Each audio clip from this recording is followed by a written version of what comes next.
ప్రభునందు ప్రియమైన సహోదరులందరికీ మన ప్రభువును రక్షకుని యేసుక్రీస్తు నామములో హృదయపూర్వక వందనాలండి. అద్వితీయ శ్రీమంతుడైన దేవునికి కృతజ్ఞతాస్తులు సమర్పిస్తున్నాం. ప్రభునందు ప్రియులారా, ప్రపంచం యావత్తు కూడా పరమతండ్రి దేవుడు సృజించారు. జగత్తునందు సమస్తము నిర్మించిన దేవుడు తానే ఆకాశమునకును భూమికిని ప్రభు అయినందున హస్తకృతమైన ఆలయంలో నివసింపుడు అని చెప్పాడు. ఈ జగత్తునందు సమస్తమును ఎవరు సృష్టించారో, ఎందుకు సృష్టించారో, మనల్ని ఎందుకు సృష్టించారో, ఎలా సృష్టించారో కొన్ని విషయాలు నేర్చుకుందాం. ప్రార్థన చేసుకుందాం. పరలోకమందున మా తండ్రి, పరిశుద్ధ దేవ, మీకు స్తోత్రములు నాయనా. మీ గ్రంథం తెరిచి అనేకమైన విషయాలు నేర్చుకొని పోచునుగా సహాయం చేయండి. అతి ప్రాముఖ్యమైన విషయాలు, అతి పరిశుద్ధమైన విషయాలు నాయనా, మీరు కోరుకున్న విషయాలు, మీరు ఆశించిన విషయాలు, మీరు ఇష్టపడిన సంగతులు మనుషులు జరిగించాలని మీరు ఎంతగానో కోరుకొనుచున్నారు. మనుషుల భూమి మీద ఉన్న ప్రతి మనిషి కూడా అవి తెలుసుకుని మీకు ప్రీతికరమైనది ఏదో తెలుసుకుని దాన్ని మీ పట్ల జరిగించడానికి మానవ జాతి యావత్తుకి మీ కృప విస్తరింప చేస్తున్నారు. మీకు స్తోత్రములు. మీరు విస్తరింప చేస్తున్న కృపను మనుషులందరూ వాడుకుని సద్వినియోగపరుచుకుని ఉపయోగించుకుని, తండ్రి మీరు మాత్రమే ఈ ప్రపంచాన్ని మాత్రం సృష్టించారని, మీ కొరకే సృష్టించారని, ఈ మనుషులందరినీ మీలాగే సృష్టించారని, మీరే తయారు చేశారని, మీ కొరకే తయారు చేసుకున్నారని, మీలాగే తయారు చేసుకున్నారని, ఈ గొప్ప ఈ ప్రప్రాథమిక విషయములను, సంగతులను, సమాచారమును, గ్రంథ సారాంశమును తెలుసుకున్నట్లుగా సహాయం చేయమని యేసుక్రీస్తు నామమున ప్రార్థించుచున్నాను తండ్రి. ఆమేన్. ప్రభునందు ప్రియులారా, నేను అనేకమైన ప్రాంతాలు, నా వయసు పెద్దది కాదు, చిన్నది. నేను అనేకమైన ప్రాంతాలు తిరిగినప్పుడు ఈ ప్రపంచంలో ఉన్న మనుషులందరూ కూడా ఎందుకు పాడైపోతున్నారు? కులాలు, మతాలు, వర్ణాలు, వర్గాలు ఎందుకు ఇలాగ విచ్ఛిన్నమైపోతున్నాయి? ఈ వర్గీకరణ ఏంటి? ఈ పాపం ఏంటి? ఈ మరణం ఏంటి? ఈ నాశనం ఏంటి? ఇదంతా ఏమిటి? ఎందుకు ఇలా జరుగుతుంది? అనే అనేకమైన ప్రశ్నలకు సమాధానం పరిశుద్ధ గ్రంథంలో దొరికిందండి నాకు. అనేకమైన ప్రశ్నలు, చాలామందికి ప్రశ్నలు. అయితే ప్రశ్నలన్నిటికీ సమాధానము ఏకైక గ్రంథం చెప్పిందండి. ఈ ప్రపంచంలో పరిశుద్ధ గ్రంథం మాత్రమే. కాబట్టి మీలో ప్రతి వారిని నేను ప్రేమపూర్వకంగా పరిశుద్ధ గ్రంథాన్ని పరిశీలించి చదువుకోమని ప్రేమపూర్వకంగా విజ్ఞప్తి చేస్తున్నాను, మనవి చేస్తున్నాను. ప్రతి ఒక్కరు కాళ్ళు చేతులు కూడా పట్టుకుని నేను చెప్పేది ఏంటంటే, మిమ్మల్ని వేడుకునేది ఏంటంటే, పరిశుద్ధ గ్రంథమును పరిశీలించి ప్రతి ఒక్కరూ అనేకమైన భాషల్లో, 1600 భాషల్లో, చాలా ఇప్పుడు అనేకమైన భాషల్లో ప్రింట్ వేయబడి చాలా సులభంగా దొరుకుతుంది. కాబట్టి మనకి ఈ గ్రంథం అన్ని భాషల్లో ఉన్నవారు ఇది చదువుకుని మేలులు, ఆశీర్వాదాలు, దీవెనలు పొందుకోవాలని నేను ప్రేమతో కోరుచున్నాను. ఎవరు సృష్టించారంటే మనందరినీ కూడా సృష్టించిన సృష్టికర్త ఒక్కడే అనే సంగతిని గుర్తిరిగితే మనకి భేదాలు ఉండవు. తెలుపు నలుపు అనే భేదం ఉండదు అమెరికాలో ఉన్నట్టుగా. ధనం ఉన్న వాళ్ళు, ధనం లేని వాళ్ళు అనే భేదం ఉండదు. స్త్రీ పురుషులు అనే భేదం ఉండదు. నపుంసకులు అనే భేదం ఉండదు. కుల భేదం ఉండదు. మత భేదం ఉండదు. వర్ణ భేదం ఉండదు. వర్గ భేదం ఉండదు. ఏమండి, ఈ యొక్క మనోళ్ళు పెట్టుకున్నట్టుగా ఈ 4 క్షత్రియులు, శూద్రులు, వైశ్యులు, లేకపోతే ఈ 4 ఒకళ్ళు తలలోంచి వచ్చారని, లేకపోతే ఒకళ్ళు భుజాల నుంచి వచ్చారని, ఒకళ్ళు ఉదరం నుంచి వచ్చారని, ఒకళ్ళు పాదాల దగ్గర నుంచి వచ్చారని విషయాలన్నీ పెట్టుకోరండి. లేవు, ఇవన్నీ లేవు. ఇవన్నీ ఒక్కటి పురాణాలు. దౌర్భాగ్యం ఇది. ఇది చాలా ఘోరము, చాలా అన్యాయము, అక్రమం. ఒకే ఒక దేవుడు మనల్ని పుట్టించాడండి, మనందరినీ కూడా. అదే అపోస్తలుల గారు మీకు ముందుగానే చెప్పాను. జగత్తును అందులో సమస్తము నిర్మించిన దేవుడు. ఎవరో దేవుడు? మనకందరికీ ఒక్కడే తండ్రి కాడా? ఒక్క దేవుడే మనం సృష్టింపలేదా అన్నాడు మలాకి 2:10. ఒక్క దేవుడే మనం సృష్టిస్తే మనకందరికీ తండ్రి ఒక్కడైతే, ఈ భూమి మీద ఉన్న మనుషులందరికీ ఒక్కడే తండ్రి అయితే, మరి ఒక్కడే తండ్రికి పుట్టిన బిడ్డలు ఎలాగుండాలి? ఎందుకు ఈ యుద్ధాలు? ఈ రష్యాకి, ఉక్రెయిన్‌కి యుద్ధాలెందుకు? మళ్ళా వాళ్ళిద్దరిని కూడా మోడీ ఉక్రెయిన్‌లో ఎందుకు? మోడీ మన ప్రధానమంత్రి రష్యాలో ఎందుకు? ఆన్‌లైన్‌లో సమాధానపరచడం ఎందుకు? హమాస్‌కి, ఇజ్రాయెల్‌కి యుద్ధం ఎందుకు? ఒక తండ్రికి పుట్టిన బిడ్డలు అన్నదమ్ములుగా, అక్క చెల్లెలుగా బ్రతకవలసిన వారు, ప్రేమ, అనురాగ, ఆప్యాయతలు బ్రతకవలసిన వారు ఎందుకు ఇలాగైపోయింది? మలాకి గ్రంథము 2వ అధ్యాయం 10వ వచనం అర్థం కాలేదండి వీళ్ళకి. మనకందరికీ ఒక్కడే తండ్రి కాడా? ఒక్క దేవుడే మనం సృష్టింపలేదా? ఒక్క దేవుడే మనం సృష్టింపలేదా? ఒక్క దేవుడేనండి. మనందరిని సృష్టించే ఒక్క దేవుడే. మనకందరికీ ఒక్కడే తండ్రి. ఆకాశం అనే ఒకే గొడుగు కింద మనందరం ఉన్నాం. భూమి అనే దేవుని పాదపీఠం మీద మనమందరం నడుస్తున్నాం. మనందరికీ భూమి ఒకటే. మనందరికీ ఆకాశం ఒకటే. మనం అందరం పీల్చే గాలి ఒకటే. మనం అందరం త్రాగే నీరు ఒకటే. మనం అందరం వెలిగించే అగ్ని ఒకటే. పంచభూతాలన్నీ ఒకటే అయినప్పుడు, ఏవండి మనుషులందరిని ఎవరు కోసినా రక్తమే వచ్చినప్పుడు, మనుషులందరూ నిర్మాణం ఒక రీతిగానే ఉన్నప్పుడు, అంటే అందరికీ కాళ్ళు, చేతులు అన్నీ ఇంచుమించు అందరికీ ఒకటే రీతిగా 2 కాళ్ళు, 2 చేతులు, 2 కళ్ళు, 2 చెవులు, ఒక ముక్కు, ఒక నోరు అందరికీ ఇలాగే ఉన్నప్పుడు, ఎందుకు మరి ఈ భేదాలు, ఈ కక్షలు, కార్పణ్యాలు, పగలు, ద్వేషాలు, ఈ యుద్ధాలు, ఈ మరణాలు, ఈ ఘోరాలు, ఈ నేరాలు, ఈ దౌష్ట్యం, ఈ దౌర్భాగ్యం ఎందుకు? ఎందుకో తెలుసా? మనందరి సృష్టికర్త, నిర్మాణకుడు, జగత్తును, అందరి సమస్తమును నిర్మించిన వాడు దేవుడు ఒక్కడే అని ఎరగకపోవడం అండి. ఒక్కడే. ఒక్క తండ్రి. ఏం చెప్పాడా తండ్రి? నేను 3 విషయాలు మరలా మీతో ప్రస్తావించాలనుకున్నాను ఈ యొక్క ఆడియోలో. ఒకటి, ఎవరు మన సృష్టికర్త? ఎందుకు మనల్ని చేశాడు? ఎలా ఆయన సృజించాడు? ఎవరు? ఎందుకు? ఎలా? ఎవరు? ఎందుకు? ఎలా? ఎవరు సృష్టించారో తెలుసుకుంటే నువ్వెవరు పని చేస్తున్నావు? ఓ బోధకుడా, నువ్వెవరు పని చేస్తున్నావు? తండ్రి పని. నీకు కావాల్సినవన్నీ తండ్రి చూసుకుంటాడు కదా! దేవుని పని. నీకు నీ బిడ్డలకి కావాల్సిన దేవుడు చూసుకుంటాడు కదా! నువ్వెవరు పని చేస్తావు? యజమాని పని. ఒక్కడే యజమాని. ఒక్కడే యజమాని, ఒక్కడే తండ్రి, ఒక్కడే దేవుడు. ఆయనే సైన్యములకు అధిపతిగా యెహోవా. అందరికీ ఒక్కడే ఓనర్. అందరికీ కావాల్సింది సార్వత్రికంగా ఏం తెలుసండి? బాగా బ్రతకడానికి గాలి, నీరు, నిప్పు, నేల, నింగి. ఈ 5 యొక్క అవసరత లేని మానవుడు భూమి మీద లేడు. ఏఐ అని చెప్తున్నారు ఇప్పుడు. ఏఐకి గాలి అవసరమా? మనుషుడు గాలి లేకపోతే బ్రతకలేడు. ఏఐ మరి? ఏఐతో చేసినటువంటి రోబోలు మనుషుడు మర్చిపోయాడు. దేవునికి వ్యతిరేకంగా ఎలాన్ మస్క్ కానీ, గూగుల్ వాళ్ళు కానీ, ఒక ప్రపంచంలో ఒక 4 కానీ, 5 కానీ పెద్దోళ్ళు ఉన్నారు. పెద్ద కంపెనీలు ఉన్నారు. వాళ్ళందరూ ప్రపంచాన్ని శాసిస్తాం అనుకుంటున్నారు. వాళ్ళ వల్ల కాదు. బ్లాక్ రాక్ అని ఒకళ్ళుంది. ప్రపంచమంతా ఆర్థిక మాంద్యంలో ఉన్నప్పుడు మేము వాళ్ళకి అప్పిచ్చాం అనుకుంటున్నారు వాళ్ళు. ఆ కంపెనీ వాళ్ళు. కాదు. ఏమండి, బ్లాక్ రాక్ కాదు, అమెరికా కాదు, ఏఐ కాదు, ఈ లోకంలో పేరుగాంచినటువంటి ఏది కాదు. బంగారం కంటే అతి విలువైన పదార్థం ఉంది, అది కాదు. ఈ ప్రపంచంలో, అంటే ప్రపంచం అంటే మనం ముందు చెప్పాలంటే 5 పంచభూతాలు వచ్చేస్తాయి.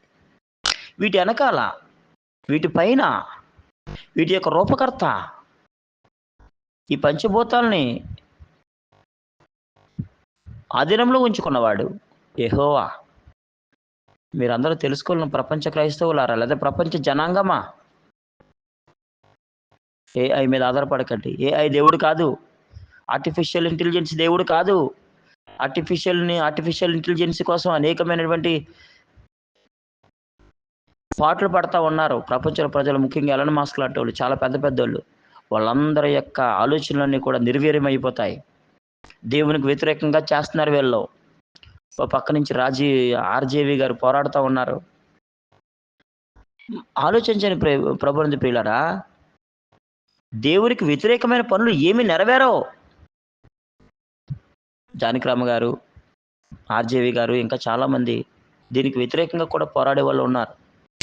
అయితే వాళ్ళు కూడా రాత్రి ఒక ఆయన మాట్లాడుతూ ఏమంటాడంటే, ప్రపంచాన్ని 4, 5 సంవత్సరాలు నడిపిస్తున్నాయి. పెద్ద గొప్ప గొప్ప కనిపెట్టారు. వాళ్ళే దేవుళ్ళందరూ. వాళ్ళు కాదండి. మనుషులు దేవుడు కాదండి. ఈ పంచభూతాలు దేవుడు కాదండి. ఈ పంచభూతముల వెనకాల ఆదికాండం 1:1 ఆదియందు దేవుడు భూమి ఆకాశములను సృజించెను. దేవుడండి. జీవము గల దేవుడు. సదా యెహోవా నిజమైన దేవుడు. సదాకాలం ఆయన రాజు. ఆయనే జీవం గల దేవుడు. ఆయన ఉగ్రతకు భూమి కంపించెను. జనములైన కోపమును సహింపలేవు. ఈ అమెరికాలోను డబ్బున్న వాళ్ళందరినీ కూడా దేవుని గనక ఎరక్కపోతే గనక, దేవుని చిత్తానికి వ్యతిరేకంగా చేస్తే, యెషయా గ్రంథంలో చెప్పాడు 54 అధ్యాయంలో, నాకు విరోధంగా రూపింపబడిన ఏ ఆయుధమును వర్ధిల్లదు. ఏఐ అనే ఆయుధం వర్ధిల్లదు. చాట్ జీపీటీ అనే ఆయుధం వర్ధిల్లదు. గూగుల్ వర్ధిల్లదు. ఇంకా ఏదన్నా ఉంటే ఎన్సైక్లోపీడియా కానీ, వికీపీడియా కానీ, అసాంజే కానీ, బ్లాక్ రాక్ కానీ, ప్రపంచంలో ఉన్నటువంటి ఏ పెద్ద వ్యవస్థ అయినా, ఎంత పెద్ద నాయకుడైనా, ఉత్తర కొరియా అధ్యక్షుడైనా, రష్యా అధ్యక్షుడైనా, అమెరికా అధ్యక్షుడైనా, ఇప్పుడు అమెరికా అధ్యక్షురాలు ఒక ఆవిడ పోటీ చేసి నేను కొత్త కోణంలో నడిపిస్తాను అమెరికాని అంటుంది. ఎవరైనా యెషయా గ్రంథము 54వ అధ్యాయానికి వ్యతిరేకంగా చేస్తే నిలవరు. చెప్పేసాడు దేవుడు ఏమనంటే, యెషయా గ్రంథం 54వ అధ్యాయము 17వ వచనం, నీకు విరోధముగా రూపింపబడిన ఏ ఆయుధమును వర్ధిల్లదు. అంటే ఇశ్రాయేలులకు విరోధముగా రూపించబడిన ఏ ఆయుధమును వర్ధిల్లదు. ఇశ్రాయేలులకు విరోధముగా రూపింపబడిన ఏ ఆయుధమును వర్ధిల్లదంటే, దేవునికి వ్యతిరేకంగా, దేవునికి విరోధముగా రూపింపబడిన ఏ ఆయుధమైనా, ఏ ప్రణాళిక అయినా, ఏ పథకమైనా, ఏ ఆలోచన అయినా, ఏ మాట అయినా, ఏ క్రియ అయినా నిలుస్తుందా? వర్ధిల్లుతుందా? వర్ధిల్లదు. ఈ మనుషులందరూ కనిపెట్టి ఈ విషయాల మీద అనవసరంగా శక్తి, సమయం, ధనం దారబోసుకుని మనుషులు కనిపెట్టిన వాటి కూడా వెంపర్లాడకండి, వెంబడించకండి ప్రపంచ ప్రజలారా.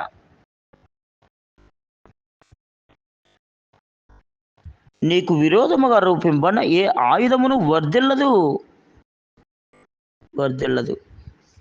సామెతల గ్రంథంలో 21వ అధ్యాయం 30వ వచనంలో, యెహోవాకు విరోధమైన జ్ఞానమైనను, యెహోవాకు విరోధమైనదే ఏఐ వివేచనైనను, ఆలోచనను నిలువదు. వర్ధిల్లదు. ఈ 2 మాటలు గుర్తించుకోండి, అండర్లైన్ చేసుకోండి మీ బైబిల్లో, మీ మనసులో పెట్టుకోండి. నిలువదు, వర్ధిల్లదు. ఇక్కడేమో నిలవదు, అక్కడేమో వర్ధిల్లదు. యెషయా 54:17లో వర్ధిల్లదు. ఏం వర్ధిల్లదు?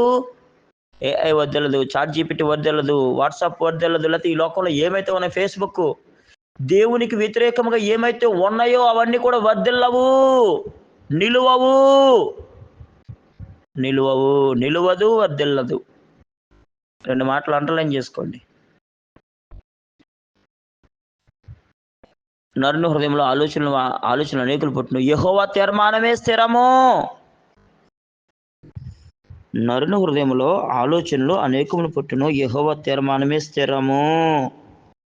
యెహోవా తీర్మానమును స్థిరపరచుకోండి. యెహోవా తీర్మానం స్థిరపడుతుంది. ఏది నిలుస్తుంది? యెహోవా తీర్మానము నిలుస్తుంది. యెహోవా తీర్మానము స్థిరపరచబడుతుంది. ఇంకా ఏది స్థిరపరచబడదు. మనుషులు ఎన్నెన్నో చేస్తూ ఉంటారు, ఎన్నెన్నో చేశారు, ఇంతకుముందు నిలవలేదు. యెహోవాకు విరోధమైనవి నిలవు. యెహోవాకు విరోధమైన ఆలోచన అయినా, జ్ఞానమైన మాట అయినా ఏదైనా నిలవదు, వర్ధిల్లదు. 31 21, 31 యుద్ధ దినమునకు గుర్రములను ఆయుధపరచుటకద్దు గాని రక్షణ యెహోవా ఆధీనము. యుద్ధానికి అనేకమైన గుర్రాలని, ఆయుధాలని అనేకమైన పట్టుకెళ్ళినా ఏది యెహోవా యొక్క ఆధీనంలో లేకపోతే, యెహోవా యొక్క కృప లేకపోతే, యెహోవా యొక్క సహాయం లేకపోతే, నువ్వు ఎన్ని లక్షల గుర్రాలు పట్టుకెళ్ళు, 1,00,000 ఆయుధాలు ఉపయోగించు. మన భారతదేశానికి 1,400 లక్షల మంది, 1,400 మంది లేదా 14 లక్షల మంది, మన భారతదేశంలో 14 లక్షల మంది సైనికులున్నారు. మనకంటే ఎక్కువ ఉన్నారు అమెరికా. అమెరికాకి మనకి యుద్ధం వస్తే ఏది నెగ్గుతుంది అని ఏదో దాంట్లో చెప్పారు. అమెరికాకి కొన్ని యూరప్ కంట్రీలు సహాయానికి వస్తాయి. మనకైతే ఇజ్రాయేలు, రష్యా వస్తాయి. వాళ్ళ మీద మనమే నెగ్గేస్తాం అంటున్నారు. అంటే మామూలుగా చెప్తున్నాను మీకు విషయం. అంటే ఎవరి దగ్గర ఎన్ని ఆయుధాలు ఉన్నా ప్రపంచంలో, ఆఖరికి ఇజ్రాయెల్ దగ్గర కూడా ఉన్నా, అమెరికా దగ్గర ఉన్నా, ఇండియా దగ్గర ఉన్నా, రక్షణ యెహోవా ఆధీనములో గనక లేకపోతే, ఈ రక్షించేవాడు గనక యెహోవాని మీరు గనక పెట్టుకోకపోతే, రక్షించేవాడే యెహోవా అనే గనక ఆలోచన లేకపోతే మనుషులు ఇబ్బందులు పడిపోతారు. నిన్ను రక్షించేవాడు యెహోవా గనక కాకపోతే నువ్వు కోట్ల కొలది ఆయుధాలు పట్టుకెళ్ళినా మరో దేశం మీదకి నీ వల్ల ఏమవ్వదు. ఉదాహరణకి గొల్లియాతు, దావీదు అన్న విషయం తెలుసు మనకి. సమూయేలు మొదటి గ్రంథం 18 అధ్యాయంలో. దావీదుని కన్నా వాళ్ళని కన్నా ఏమీ చేయలేకపోయాడు గొల్లియాతు. కానీ గొల్లియాతు వైపున యెహోవా ఉన్నాడు. యుద్ధం యెహోవాదే, రక్షణ యెహోవా ఆధీనం అనుకున్నాడు దావీదు. ప్రపంచంలో ఉన్న పెద్ద పెద్ద వాళ్ళందరికీ కూడా ఈ విషయాన్ని మీరు అందరికీ తీసుకుని వెళ్ళండి. పెద్ద పెద్ద వాళ్ళందరికీ ఒకసారి ఈ విషయాన్ని తెలియచేయండి దయచేసి ప్రేమతో. యెహోవాకు విరోధమైన జ్ఞానమైనను, వివేచనను, ఆలోచనను నిలువదు. నీకు విరోధముగా రూపింపబడిన ఏ ఆయుధమును, ఏ పరికరమును, ఏ ఆర్టిఫిషియల్ ఇంటెలిజెంట్ అయినా, ఏదైనా వర్ధిల్లదు. ప్రపంచాన్ని నడిపించేది మనుషులు కాదు. ప్రపంచమును నడిపించేవి పంచభూతాలు కాదు. ప్రపంచమును నడిపించి మనుషులందరూ నడిపించేది ఏఐ కాదు. ఎలాన్ మస్క్ కాదు. వాళ్ళ తాత కాదు. ఈ భూలోకంలో ఏ నరుడు కాదు. యెహోవా సృష్టికర్త, యెహోవా ఆదికాండం 1 అధ్యాయం అంతా సృష్టిని మీ కొరకు నా కొరకు చేశాడు. దేవునికి విరోధంగా చేస్తే తప్పదు. నోవహు జలప్రళయం వాళ్ళకి తప్పలేదు. సొదొమ గొమొర్రా కాల్చేశాడు తప్పదు. ఐగుప్తుని ఎర్ర సముద్రంలో ముంచేశాడు తప్పదు. నా దేవునికి విరోధముగా చేస్తే కనుక నాశనం తప్పదు ఈ ప్రపంచంలో ఉన్న మనుషులకి. అంటే డబ్బున్న మహానుభావులందరికీ నాశనం తప్పదు. ఇదిగో ధనవంతులారా, మీ మీదకి వచ్చే ఉపద్రవం గురించి ప్రలాపించి ఏడువుడి చెప్పేశాడు. ధనవంతులందరికీ ఒక హెచ్చరిక వ్రాయబడింది బైబిల్లో. ఇదిగో ధనవంతులారా, మీ మీదకి వచ్చే ఉపద్రవం గురించి ప్రలాపించి ఏడువుడి. ఈ ధనవంతులందరూ కూడా ధనమిచ్చిన దేవుని కాకుండా ద్వితీయోపదేశకాండము 8:18 సామర్థ్యం కలిగించేవాడు దేవుడని నమ్మకుండా, నా శక్తి, నా భక్తి, నా యొక్క ఆలోచన, నా తలంపు నాకెంత సామర్థ్యం కలిగించింది అనుకుని బాహుబలాన్ని, చేతి పనుల్ని, కడుపుని, అనేకమైన వాటిని ఆధారం చేసుకుని వాటిని దేవుడిగా పెట్టుకుని దేవుడిని యెహోవాను దూరంగా పెడితే, శరీరం తనకు ఆధారం చేసుకుని యెహోవాను ఎవరైతే విసర్జిస్తారో వాళ్ళకి శ్రమ అని చెప్పేశాడు ఇర్మీయా గ్రంథం 17 అధ్యాయంలో. వారికి శ్రమ. శరీరం ఆధారం చేసుకోకండి ప్రభువుని ప్రియులారా. శరీరం ఎలాన్ మస్క్ శరీరే అతను ఒక మనిషే కదా. 17:5 యెహోవా ఎలాగ సెలవిచ్చినాడు, నరులను ఆశ్రయించి. అంటే నరుడు ఏఐ అనే ఆర్టిఫిషియల్ ఇంటెలిజెన్స్ అనే ఆ యొక్క రోబోటిక్ని మనిషి తయారు చేశాడా, లేకపోతే ఆ ఏఐ మనిషిని తయారు చేసిందా?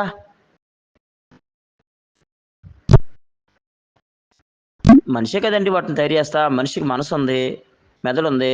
మెదడులోనే సమస్తం ఉంది. ఆ మెదడులోనే దేవుడు పెట్టాడు అన్నిని. దేవుడు పెట్టాడు. మనిషి గొప్పోడా? దేవుడు గొప్పోడా? దేవుడే కదా గొప్పోడు. ఈ లోకంలో దౌర్భాగ్యులు భారతదేశంలో అనేకమైన దేశాల్లో నేపాల్‌లో ఆ యొక్క బంగ్లాదేశ్‌లో కొంతమంది ఈ దౌర్భాగ్యులు దేవుళ్ళని అంటే మట్టిని, బొమ్మని, రాయిని, రప్పని మనుషులు తయారు చేసుకున్నారు కానీ, మనుషులు దేవుడిని తయారు చేయలేరండి. దేవుడే మనుషుల్ని తయారు చేశారు. యెహోవా దేవుడే యేసుక్రీస్తు వారిని కూడా తయారు చేశాడు కన్యమరి గర్భంలో. కాబట్టి ఈ విషయాలను ఆలోచన చేసి యెహోవా ఎలాగ సెలవిచ్చున్నాడు. నరులను ఆశ్రయించి శరీరాన్ని తనకు ఆధారంగా చేసుకొనుచు, తన హృదయమును యెహోవా మీద నుండి తొలగించుకున్నవాడు శాపగ్రస్తుడు. ఈ భూమి మీద ఎవడు శాపగ్రస్తుడు కాకుండా ఉండాలని. 7వ వచనం. యెహోవాను నమ్ముకునివాడు ధన్యుడు. యెహోవానికి ఆశ్రయముగా ఉండును. ఈ భూలోకంలో నరులందరూ కూడా యెహోవాను నమ్ముకొని, యెహోవాను ఆశ్రయంగా పెట్టుకొని, యెహోవా యొక్క దీవెనాశీర్వాదాలు అందరూ కూడా యేసుక్రీస్తు ద్వారా పొందుకోవాలని మనవి చేస్తూ, ఈ ప్రపంచం అంతటిని కూడా దేవుడే పుట్టించాడని, ఆయన కొరకే పుట్టించాడని, సృష్టికర్త దేవుడు కీర్తనలు 103 ఎందుకు పుట్టించాడు? కొరింథీ మొదటి పత్రిక 8:6 వచనంలో ఆయన కొరకే పుట్టించాడు. ఎలా పుట్టించాడు? నిన్ను నన్ను ముఖ్యంగా ఇవన్నీ కూడా మన కోసం, మనమేమో దేవుని కోసం. మనల్ని ఎలా పుట్టించాడంటే నీతి స్వరూపంతో, ప్రేమ స్వరూపంతో, సత్య స్వరూపంతో, మహిమ స్వరూపంతో. ఎలా పుట్టించాడంటే నీతిగా, ప్రేమతో, నీతి కలిగి ఉండాలని, ప్రేమ కలిగి ఉండాలని, గొప్పతనం కలిగి ఉండాలని, సత్యంతో ఉండాలని. సత్యము, నీతి, మహిమ, ప్రేమ ఈ 4 పుట్టించాడని. ఎలా పుట్టించాడంటే ఈ లక్షణాలు పెట్టి పుట్టించాడని గ్రహించి నీవు నేను కూడా భూలోకం నరులందరం కూడా దేవుని బిడ్డలమని, దేవుని సంతానమని, దేవుని కొరకే యెషయా 43:7 ప్రకారంగా దేవుని మహిమ కొరకే బ్రతకాలని. కొరింథీ మొదటి పత్రిక 10:31 ప్రకారంగా మనం ఏం చేసినా, భోజనం చేసినా, పానం చేసినా, సమస్తం ఏం చేసినా దేవుని మహిమ కొరకే చేయాలని. ఎలా చేయాలంటే అది దేవుడు కోరుకున్న రీతిగా దేవునికి కృతజ్ఞతాస్తులు చెల్లించడం అంటే చాలా ఇష్టం కాబట్టి, దేవునిలాగా సృష్టించబడిన మనము దేవుడైన యెహోవాని తన కుమారుని క్రీస్తు ద్వారా ఆయన ఆశించిన రీతిలో, ఆయన కోరుకున్న రీతిలో కీర్తనలు 69, 31 వచనం ప్రకారంగా కృతజ్ఞతాస్తులు చెల్లించి ఆయన కనపరిచి, కీర్తనలు పాడి ఆయన స్తుతించి, ఆయనకి ప్రీతికరమైనటువంటి ఆ కృతజ్ఞతాస్తులను, ఘనతను ఆయన కోరుకున్న రీతిగా ఆయనకిచ్చేవారుగా మనందరం ఉండాలని కోరుకుంటూ నా మాటలు ముగిస్తున్నాను. మీ అందరికీ నా హృదయపూర్వక వందనములు.